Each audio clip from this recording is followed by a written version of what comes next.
सात रानियों का बेटा। एक बार की बात है, एक राजा हुआ करता था जिसकी सात रानियां थीं, लेकिन उसकी कोई संतान नहीं थी, जिसके कारण वो राजा बहुत अधिक चिंतित और परेशान रहता था। विशेष रूप से जब वो अपनी मृत्यु के बारे में सोचता था कि उसके बाद उसकी विरासत और साम्राज्य का क्या होगा। तभी एक दिन एक गरीब फकीर राजा के दरबार में आया और उसने राजा से कहा, तुम्हारी प्रार्थना को सुन लिया गया है और तुम्हारी इच्छा अवश्य पूर्ण होगी। तुम्हारी रानियों में एक रानी को पुत्र रत्न जल्द ही उपलब्ध होगा। जब उस राजा ने फकीर के वादे को सुना तो वो असीमित बहुत अधिक प्रसन्नता जिसकी कोई सीमा नहीं होती, उसने आने वाले उपयुक्त अवसर की तैयारी के लिए अपनी सभी प्रजाओं के साथ अपने साम्राज्य की तैयारी करने का हुक्म दिया। इसी बीच सातों रानियां शानदार विशालाय में प्रेम पूर्वक अपने सैकड़ों दासियों की सेवा में रहती थी और उनके हृदय को तृप्त करने के लिए हर प्रकार की स्वादिष्ट पकवान और मिठाइयों की व्यवस्था की गई थी। और मित्रों, राजा को शिकार करने का बहुत शौक था। एक दिन अपने शिकार पर जाने से पहले उनकी रानियों ने राजा के पास संदेश भेजा और कहा कि मेरे स्वामी, आप हर तरफ से शिकार करने के लिए जाना, लेकिन उत्तर दिशा में मत जाना, क्योंकि हमने एक बहुत बुरा स्वप्न देखा है जिसके कारण हमें बहुत अधिक भय हुआ है। आपके साथ उत्तर दिशा में कुछ बुरा होने की संभावना है। राजा ने उन सब की चिंताओं के कारण उनकी विनती को स्वीकार कर लिया और उसने अपनी रानियों से वादा किया कि वो उत्तर दिशा में शिकार के लिए नहीं जाएगा और दक्षिण दिशा की तरफ शिकार शुरू किया। लेकिन उसका दुर्भाग्य उसके साथ चल रहा था। उसको बहुत सारा समय गुजर गया और उसे उस दिशा में कोई शिकार नहीं मिला। यद्यपि वो निपुणता से शिकार करने में अभ्यस्त था, ऐसा ही उसके साथ पूरब और पश्चिम दिशा में हुआ, क्योंकि वो एक महान शिकारी किस्म का खिलाड़ी राजा था। उसने निश्चय किया कि खाली हाथ अपने महल में वापस नहीं जाएगा। इस तरह से उसने अपनी रानियों से किए गए वादे को भूलकर उत्तर दिशा की तरफ शिकार की खोज में चल पड़ा। इधर भी सर्वप्रथम शिकार करने का मौका मिला जब उसने देखा एक सफ़ेद और सुनहरे रंग की हिरनी को, जिसका सींग चांदी के समान है, जो घने जंगल में गुजर रही थी। उसमें से चमक निकल रही थी। राजा ने जैसे ही उसको गुप्त रूप से देखा, वह आगे चली गई। तुरंत उसको मारने के लिए अपनी इच्छा के साथ एक बार फिर से तत्पर हुआ। कुछ ऐसी ज्वलंत के साथ उसको पकड़ने के लिए, और उसने देखा ही वो विचित्र अद्भुत प्राणी, स्तन जिसमें दूध भरा हुआ है। उसने तत्काल सिपाहियों को आदेश दिया कि इस घने जंगल के इलाके में चारों तरफ घेर लिया जाए। इस तरह से राजा के सिपाहियों द्वारा बनाए गए घेरे में वो हिरनी आ गई। फिर राजा ने अपने सिपाहियों के घेरे को सिकोड़ना शुरू कर दिया और सब धीरे धीरे आगे बढ़ते रहे, तब तक जब तक उन सब ने उस सफ़ेद रंग की चित्रकारी किए हुए हिरनी को बहुत पास अपने मध्य में देखा। वो राजा उस हिरनी के और पास चलता गया, तब तक जब तक उसने ये सोचा कि वह इस अजीब विचित्र प्राणी को पकड़ लेगा। उसने एक जोरदार पैरों से शक्तिशाली झटके से राजा के सर पर मारा और राजा चारों खाने चित्त होकर नीचे जमीन पर गिर पड़ा और वह कूदकर राजा को अपने रास्ते से हटाते हुए पहाड़ों की तरफ भागी। सब कुछ भूलकर राजा खड़ा होकर अपने घोड़े को तैयार किया और उस पर सवार होकर तुरंत उसके पीछे भागा। अपनी पूरी शक्ति और रफ्तार के साथ घोड़ा अपनी चौकड़ी भरने लगा, जिसके कारण राजा के सभी सेवक बहुत पीछे छूट गए। उस सफ़ेद हिरनी को देखते हुए इससे पहले इतना अधिक शिकार के पीछे वशीभूत नहीं हुआ था। कुछ समय में ही राजा ने अपने आप को एक संकीर्ण घाटी में पाया जहाँ से निकलने का रास्ता नहीं था। तब राजा ने अपने घोड़े की लगाम को खींचकर उसे खड़ा किया। उसके सामने एक घटिया किस्म की झोपड़ी थी। राजा उसके अंदर देखा, क्योंकि राजा इस लंबी असफल लक्ष्य की यात्रा में घोड़े की सवारी के बाद बुरी तरह से थक कर पसीने पसीने हो रहा था। राजा उस झोपड़ी के अंदर गया और पानी पीने के लिए मांगा। एक वृद्ध औरत झोपड़ी के अंदर बैठकर अपने चरखे पर ऊन काट रही थी। उसने अपनी पुत्री को बुलाते हुए राजा के अनुरोध का उत्तर देते हुए कहा और तुरंत भीतर कमरे से एक युवती बहुत अधिक प्यारी और आकर्षक सफ़ेद चमड़ी और सुनहरे बालों वाली आ गई। राजा को बदनाम झोपड़े में इतनी खूबसूरत लड़की को अपनी नज़र से देखने पर आश्चर्य हुआ। उस लड़की ने जब राजा के मुंह की तरफ पानी भरे मग को लगाया तो राजा ने पानी पीते हुए उस लड़की की आंखों में देखा और फिर वो निश्चिंत हो गया। वो लड़की कोई और नहीं, वही सफ़ेद हिरनी थी, जिसकी सुनहरी सफ़ेद चमड़ी और चांदी जैसे सींग थी, जिसके पीछे राजा इतनी दूर यहाँ आ पहुँचा था। उस लड़की के सौंदर्य ने उस राजा पर जादू कर दिया, जिससे वो राजा अपने घुटनों पर खड़ा हो गया और उस लड़की से विनय की कि वह उसके साथ वापस उसकी दुल्हन बनकर उसके महल में चली। लेकिन उस लड़की ने मुस्कुराते हुए कहा, क्या वो 7 रानियां जिसके लिए तुम्हारे द्वारा प्रबंध किया जाता है वो पर्याप्त नहीं?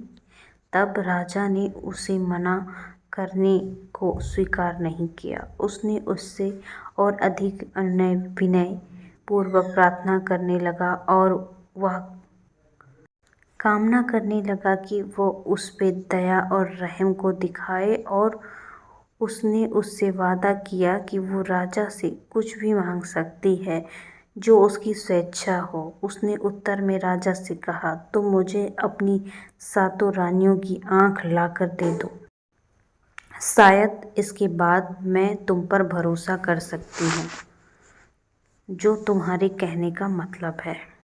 राजा उस जादुई औरत के सौंदर्य पर अत्यधिक मोहित हो चल पड़ा और तत्काल अपने महल में पहुंचा और अपनी 7 रानियों की आंख को निकाल कर उन दुखी तड़पती हुई अबलाओं को उनके महल में तहखाने में डाल दिया, जिससे वो सब भाग ना सकें। और उन आँखों को लेकर वो दोबारा अकेला उस औरत के पास गया जिसने उन भयानक प्रस्ताव की कामना आँखों की मांग की थी। उस बदसूरत झोंपड़ी के पास जो संकीर्ण घाटियों के मध्य में था। जब राजा उनके पास आँखों को लेकर पहुंचा तब वो सफ़ेद हिरनी केवल बहुत तेज से क्रूरता के साथ हंसी। उन 14 आँखों को देख कर और उन सभी आँखों को एक तागे में पिरो लिया, एक हार की तरह से। उसे अपनी वृद्धा माँ के गले में डालकर अपनी माँ से कहा कि हमेशा गले में पहने रखना, जब तक मैं तुमसे दूर राजा के महल में रहूँगी। इसके साथ वो राजा के साथ अपने जादू के प्रभाव के कारण उसकी पत्नी बन गई और राजा ने अपनी 7 रानियों के सारे बहुमूल्य सुंदर बेशकीमती आभूषण और सभी कपड़ों को उसे दे दिया, जिसको 7 रानियां पहना करती थी, और उनका महल रहने के लिए दे दिया। इसके साथ 7 रानियों की सभी दासियों को उसकी देखभाल के लिए रख दिया। इस तरह से उसने सब कुछ प्राप्त कर लिया जिसकी उसको कामना थी। अब इसके बाद बहुत ही जल्द 7 कुंठित, लाचार, बेसहारा, असहाय रानियां, जिनकी आंखों को निकाल लिया गया था उसके पति द्वारा और उन सबको कैद में डाल दिया गया था, उनमें सबसे बड़ी रानी से एक बच्चे को जन्म दिया। ये बहुत सुंदर लड़का था, लेकिन दूसरी रानी अपने मध्य उपस्थित बड़ी रानी से अधिक ईर्ष्या करती थी। उसके सौभाग्य को देखकर सभी अप्रसन्न थी, लेकिन सबसे पहले उस सुंदर लड़की को भी अप्रसन्न करती थी।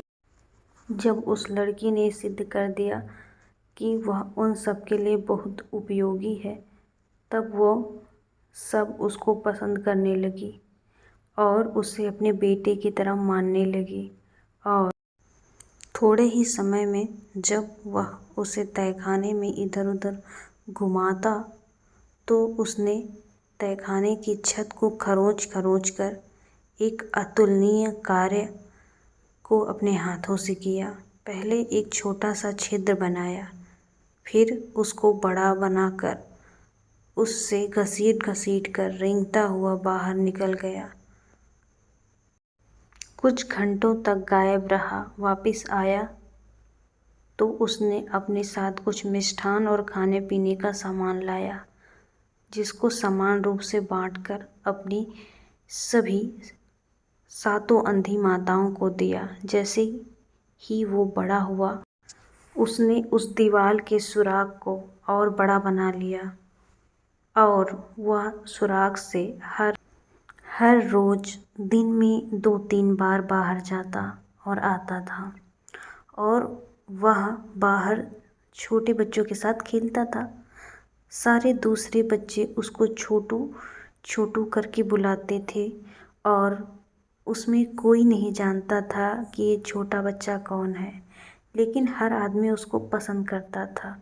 वो लड़का पूर्ण रूप से अधिक मजाकिया, कलाबाजियों के साथ हरकतें और मस्करे भरी बातें करता, बहुत अधिक रूपवान, आनंदित रहने वाला था। वो निश्चिंत था कि उसे इनाम में बिस्कुट और मुट्ठी भर भुने हुए अनाज जरूर मिलेंगे, अथवा कुछ मिठाइयाँ या भोजन की सामग्री। जो भी वस्तुएं इस प्रकार की उसको मिला करती थी, वो ले जाकर अपनी 7 अंधी माँओं के पास ले जाता था, जिसकी सहायता से वो सब इस तहखाने में जिंदा रहती थी। जबकि संसार समाज समझता था कि वो सब रानियां भूख प्यास से पीड़ित होकर काफ़ी समय पहले ही तहखाने में मर चुकी हैं। आखिर जब वो लड़का बिल्कुल युवा हो गया, एक दिन उसने अपना तीर और धनुष लिया और बाहर निकला शिकार खेलने के लिए। चलते हुए अचानक उस महल के पीछे गुजर रहा था। अचानक उसकी निगाह एक कुरूप सफ़ेद हिरनी यानी रानी पे पड़ी, जो शानदार और अतुलनीय थी। उसने देखा कि कुछ सफ़ेद कबूतर महल के संगमरमर द्वारा निर्मित बुर्ज के आसपास उड़ रहे थे और उसने वहीं से अपने तीर धनुष से निशाना साधा। एक कबूतर को मार दिया। वो कबूतर हवा में चक्कर खाता हुआ उस रानी के करीब खिड़की के पास आकर गिर गया, जहाँ पर सफ़ेद रानी बैठी हुई थी। वो अपने स्थान से खड़ी ये सब देखने के लिए कि ये कबूतर कैसे मर गया, और उसने बाहर खिड़की से देखा और पहली ही दृष्टि में उसने उस सुंदर लड़की की झलक को देखा, जो अपने हाथों से तीर धनुष लेकर खड़ा था। उसने अपनी जादू की शक्ति से जान लिया कि ये लड़का राजा का है। वो लगभग मगराई, ईर्ष्याडाह से और थूका हुआ, इसके साथ उसने तय किया उसको नष्ट करना है बिना किसी देरी के। इसलिए उसने अपने नौकरों को भेज दिया। उस लड़की को उसके सामने लाया गया और उसने कहा कि उस लड़के से कि जिस कबूतर को उसने अभी मारा है वह उसे भेज। उस लड़के ने बड़ी कठोरता से उत्तर दिया, नहीं, ये कबूतर मेरी 7 अंधी माताओं के लिए है, जो अभी दुर्गंध से युक्त अंधकार काल कोठरी में है और वो मर सकती हैं यदि मैं उन्हें खाने के लिए भोजन नहीं दिया। धूर्त सफ़ेद रानी ने क्रोध से चिल्लाते हुए कहा, दुष्टात्मा, क्या तुम उनकी आंखों को पुनः लाकर उन्हें नहीं देना चाहोगे? ये कबूतर मुझे दे दो मेरे प्यारे, और मैं तुमको रास्ता बताऊंगी जहाँ पर तू अपनी 7 माँओं की आंखों को प्राप्त कर सकता है। ये श्रद्धापूर्वक तुमसे वादा करती हूँ। इसको सुनते ही वो लड़का असीमित रूप से, जिसको नापा नहीं जा सकता था, इतना अधिक आनंदित हुआ और तत्काल उसने उस कबूतर को उस कुरूप सफ़ेद रानी को दे दिया। इसके बाद उसने कहा कि वो तुरंत बिना किसी देर को उसकी माँ की तलाश करे, जिसके गले में उसकी माँओं की आँख की माला है, जिसको उसकी माँ हार की तरह पहननी है। वह उसे अवश्य दे देगी। कुरूप निर्दयी रानी ने कहा, अगर तुम उसको ये कागज का टुकड़ा दोगे जिस पर मैंने आँखों को देने को कहा है। इस तरह से वो कागज का टुकड़ा उस लड़की को दे दिया, जिसमें इस प्रकार से लिखा था कि इस शैतान के बच्चे को तत्काल मार डालो और इसके खून को पी जाओ पानी की तरह। सातों अंधे रानियों का बेटा अभी तक पढ़ना लिखना नहीं जानता था, इसलिए उसने उस कागज के टुकड़े को बहुत संभाल कर अपने पास रख लिया और वहाँ से निकल पड़ा उस सफ़ेद रानी की माँ को तलाशने के लिए। वह यात्रा कर रहा था। उसी बीच वो एक ऐसे नगर में पहुंचा जहां उसने देखा कि वहां के सभी निवासी अधिक उदास और निराश थे। फिर उस लड़की ने उन सब से पूछा, आप इतने उदास और निराश क्यों हो? उन सब ने कहा, यहाँ के राजा की केवल एक ही संतान है, जो एक लड़की है और वो किसी से विवाह नहीं करना चाहती। जो भी युवा उसके पास विवाह करने के लिए जाता है वो सबको मना कर देती है। इस तरह से जब उसके पिता की मृत्यु हो जाएगी तो इस राज्य और इस राजा की विरासत की कौन देखभाल करेगा? यही सोचकर उस राज्य का प्रत्येक निवासी दुखी और उदास है। उनको बहुत बड़ा भय है कि वो हम सब के बारे में बिल्कुल चिंतित नहीं है। वो कहती हैं कि वो उसी लड़के से विवाह करेंगी जिसकी 7 माएँ हैं। और जब ऐसी बात के बारे में सुना, राजा बहुत अधिक उदास और परेशान है और उस राजा ने आदेश दिया कि जब कोई नया आदमी इस नगर में उससे पूछताछ किया जाए कि उसको राजकुमारी के समक्ष प्रस्तुत किया जाए। इस समय लड़की को बहुत अधिक अधीरता के साथ बेचैनी हो रही, क्योंकि वो बहुत अधिक जल्दी माँओं की आंखों को तलाशने के लिए जा रहा था। इसलिए वो जल्दी से घसीटते हुए उन सबको राजकुमारी के महल में ले जाने के लिए कहा। जल्दी ही राजकुमारी ने उस लड़के को देखा और लज्जा व शर्माते हुए अपने पिता की तरफ घूमकर कहा, प्रिय पिताजी, ये मेरी पसंद है। ऐसा आनंद का उत्सव वहाँ कभी नहीं मनाया गया जैसा इस समय चल रहा था, जिसके साथ लोगों ने इस प्रकार प्रसन्नता के सुख में जैसे पागल हो गए थे। लेकिन 7 रानियों के बेटे ने कहा कि वो तब तक राजकुमारी से विवाह नहीं कर सकता जब तक कि वो अपनी माँओं की आँखों को प्राप्त कर उनको दोबारा दृष्टि नहीं प्रदान कर देता। इस कहानी को जब उसकी सुंदर दुल्हन ने सुना तो उसने अपने पति से उस पर्चे को दिखाने के लिए कहा, क्योंकि वो बहुत अधिक पढ़ी लिखी और बुद्धिमान और चालाक भी थी। जब उसने विश्वासघाती चालबाजी से भरे शब्दों को पढ़ा तो उसने पहले कुछ नहीं बोली, लेकिन उसने उसी तरह के कागज के टुकड़े को लिया और उस पर उसने कुछ इस तरह लिखा कि इस लड़के का ध्यान रखना और उस पर्चे को वापस 7 रानियों के बेटे को दे दिया, जो उसके जितना बुद्धिमान नहीं था, जिसको उसने अपने पास रख लिया। लगभग 1 सालों में वो लड़का उस बदसूरत झोपड़ी के पास पहुंचा जो संकीर्ण घाटियों के मध्य में थी, जहां पर उसे सफ़ेद जादूगरनी की माँ रहती थी, जो एक घिनौनी किस्म की भद्दी औरत थी। जब उसने उस पर्चे को पढ़ा तो अप्रसन्नतापूर्वक भयानक चेहरा बनाया, विशेष रूप से जब लड़के ने उस आँखों के हार को मांगा। कोई बात नहीं, उसने अपने गले से निकाल कर उस लड़के को दे दिया और उससे कहा कि इसमें केवल 13 ही हैं, इसमें एक मैंने पिछले सप्ताह को दे दिया है। लड़के को जितनी भी आँख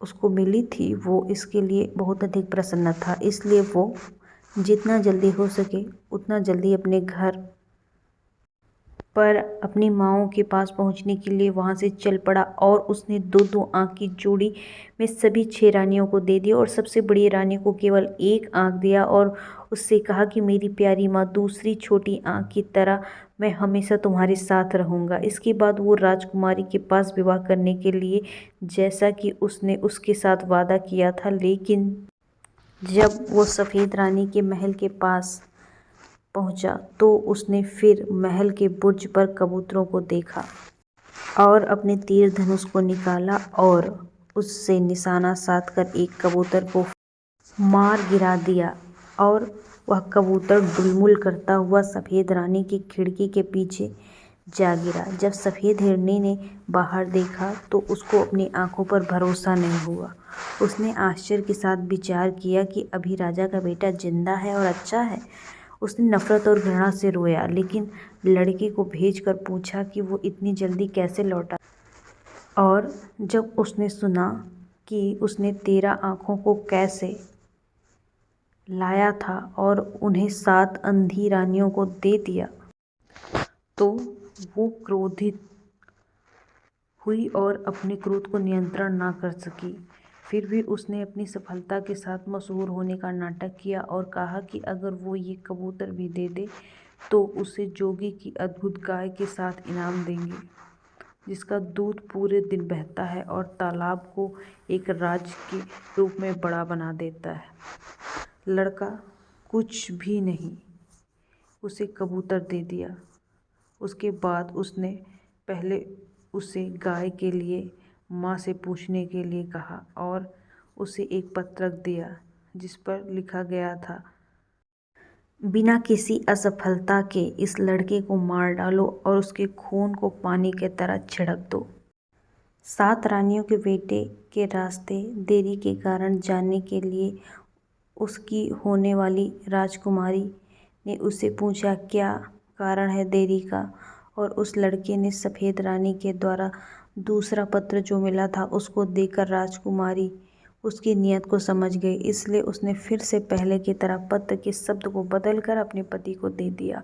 और वो लड़का उस पत्र को लेकर कुरूप औरत के पास पहुंचा, उस संकीर्ण घाटी में जो बदसूरत झोपड़ी थी जिसमें उस सफ़ेद हिरनी की माँ रहती थी। उसको पत्र दे दिया। उसने जोगी की सफ़ेद गाय लड़के की मांग की, जिसके लिए उसकी माँ ने मना ना कर सकी, लेकिन उसने लड़के से कहा कि तुम उसको पाओगे कैसे। ये सारी वस्तु को प्राप्त करने के बाद भी संतुष्ट नहीं है। जिस गाय की माँ कर रही है उसकी रक्षा के लिए 18,000 दैत्य को लगाया गया है और वो हमेशा उसी गाय रूपी बहुमूल्य खजाने की रखवाली करते हैं। इसके बाद वो अपनी बेटी की मुखरता पर बहुत अधिक क्रोधित हुई।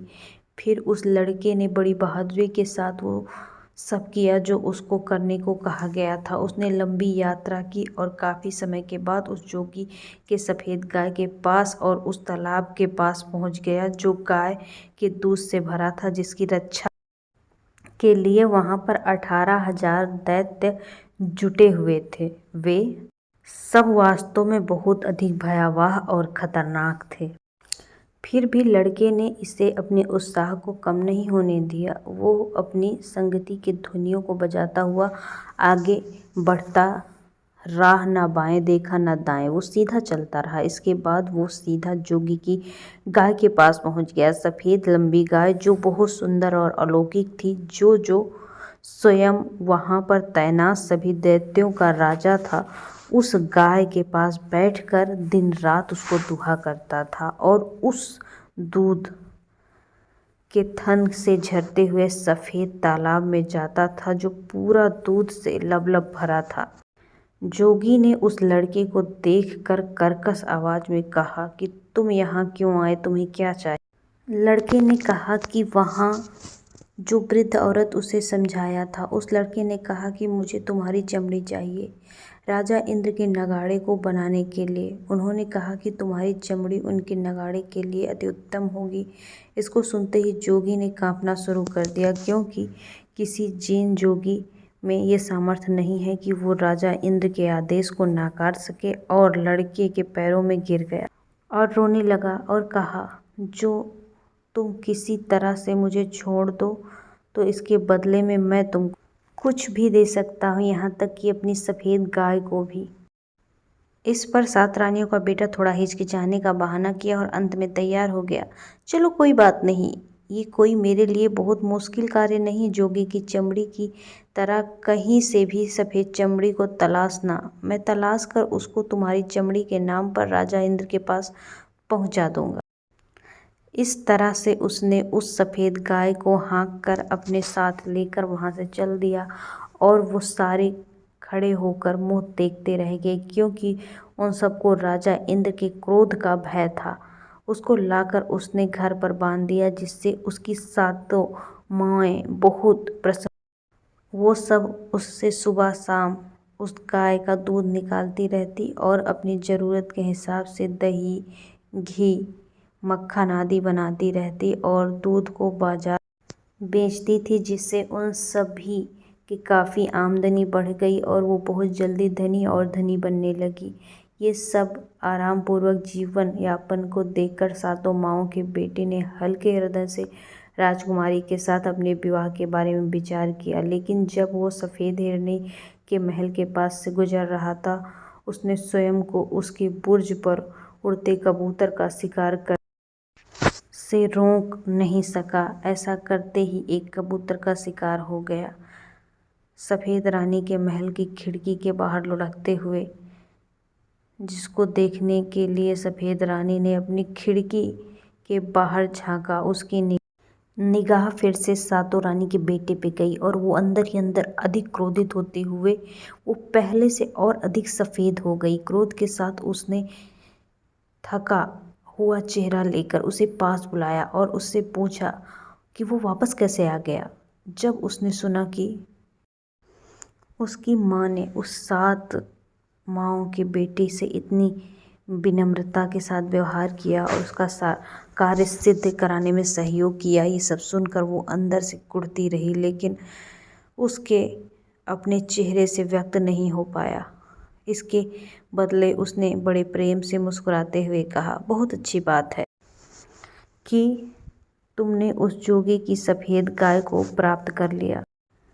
इसके साथ उसने कहा कि ये कबूतर मुझको दो, इसके बदले में मैं तुम्हें लाखों टन चावल, एक रात में पैदा होने वाले चावल के बीजों को पाने का रास्ता बताऊंगी। बेशक इसको सुनकर लड़का पहले से अधिक प्रसन्न हुआ।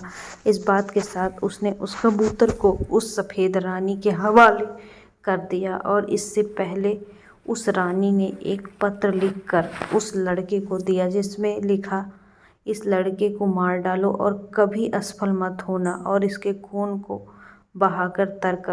इसके बाद जब उसकी पत्नी ने फिर से उस पत्र को देखा तो उसने क्रूप रानी का मकसद समझ लिया और एक बार फिर उस पत्र के अंदर की सामग्री को बदलकर 7 रानी के बेटे को दे दिया और उसमें लिख दिया कि तुम मेरे खून को अपने खून की तरह समझना। अब लड़का उस सांकरी घाटी में एक बार फिर गया, बस सूरज झोपड़ी में, जहाँ उस क्रूप सफ़ेद हिरनी की माँ रहती थी, और वो लड़का उसको पत्र देते हुए कहा कि उसे लाखों टन चावल एक रात में ही पकाने वाला चावल मिल जाए। इसको सुनने के बाद उस ने कहा, ये कैसे मांग सकता है इस प्रकार के चावल के बीज को, जो केवल एक रात में लाखों चावल पके चावल में बदल जाए, उसको कैसे? उसके ऊपर बहुत अधिक क्रोध आया और वो लगभग क्रोध में लाल हो गई, लेकिन अपनी बेटी के भय के कारण उस लड़के को कुछ नहीं बोला। उसने स्वयं के क्रोध को नियंत्रित कर लिया और उस लड़के से कहा, जाओ और देखो ऐसे खेत को जिसकी रक्षा के लिए 18 लाख दैत्य लगे हों, और उसकी चेतावनी दिया कि वहाँ कभी भी पीछे मत देखना, सीधे आगे चलते जाना और उस खेत के मध्य में पहुंचकर सबसे लंबे फसल को तोड़ लेना।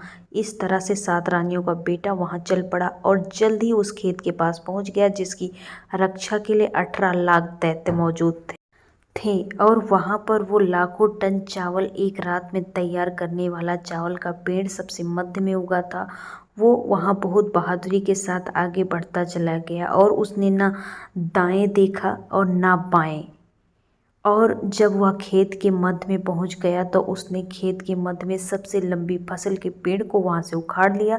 लेकिन जब वो लेकर अपने घर की तरफ चला तो उसके पीछे हजारों आवाज़ एक साथ आकेंदित आने लगी, रोते हुए उसकी तरफ झुकती हुई और ये कहते हुए, कृपया मुझे भी तोड़ लो और कृपया मुझे भी तोड़ लो। और लड़के ने पीछे मुड़कर देखा।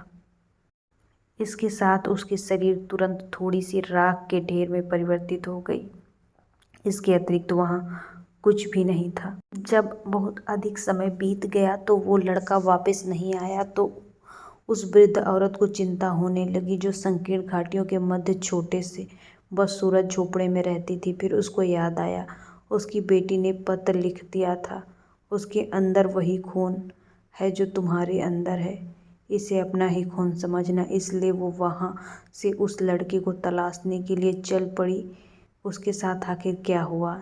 जल्द ही वो उस राख छोटे ढेर के पास पहुंच गई तो अपनी जादुई शक्ति से सब कुछ जान गई। इसके साथ क्या हुआ?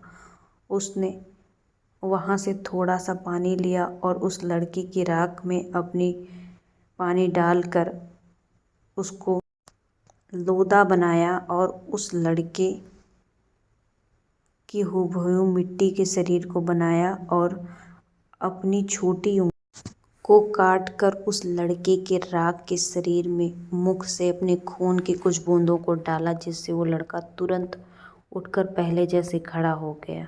और फिर वृद्ध औरत ने कुर्राते हुए टपट कर कहा, दोबारा कभी मेरी आज्ञाओं का उल्लंघन मत करना, नहीं तो मैं तुमको अकेला छोड़ दूंगी और अपनी दयालुता पर प्रायश्चित करूंगी। इस तरह के 7 रानियों का बेटा आनंदपुर अपनी माँ के पास वापस आ गया और अपने साथ जो लाखों टन चावल के दाने को एक साथ तैयार करने वाले चावल के बीज के साथ, जिसके कारण उसने बहुत जल्दी बहुत बड़ी मात्रा में धन पैदा कर लिया और राज्य में सबसे अधिक धनी आदमियों में नंबर 1 धनी आदमी बन गया। फिर वे अपने बेटों की शादी उस लड़की से कर दिया जो सभी प्रकार की कल्पनाओं से परे थी, क्योंकि वो बहुत अधिक चालाक थी। उसने स्वयं तब तक चैन से नहीं रही जब तक उसने ये जान नहीं लिया कि उसके पति का पिता कौन है, और उस कुरूप सफेद जादूगर हिरनी को दंड दिया।